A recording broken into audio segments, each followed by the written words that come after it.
Hey there! Today I'll show you how to hand code and implement SVG Shape Dividers. Shape Dividers contrast the rectangular and boxy defaults of website styles. They're a great way to achieve curvy, wavy, and angled transitions between sections. Let's explain the HTML code.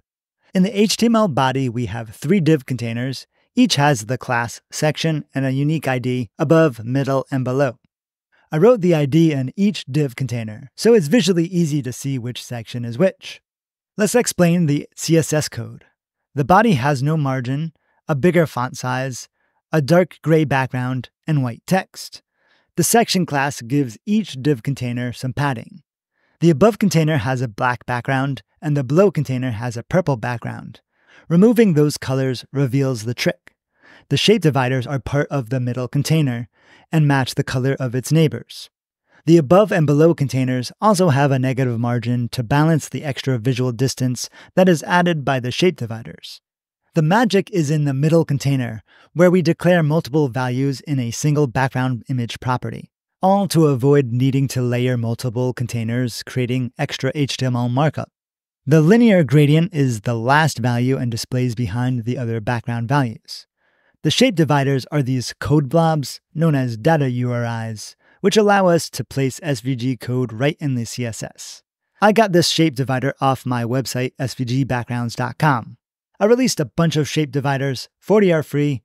Select your favorite, click CSS, and then click Copy. The code blob is now in your clipboard. Head back to your editor and paste it in. Nice! I'll paste the same code on the bottom, but you'll notice it's upside down. The trick to flip it is to add transform scale 1, -1. The -1 flips the SVG along the y-axis. You can also add a negative in front of the first number to flip along the x-axis.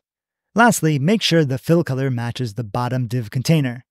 The %23 is a URL encoded hashtag or pound symbol. It's needed, so keep it there.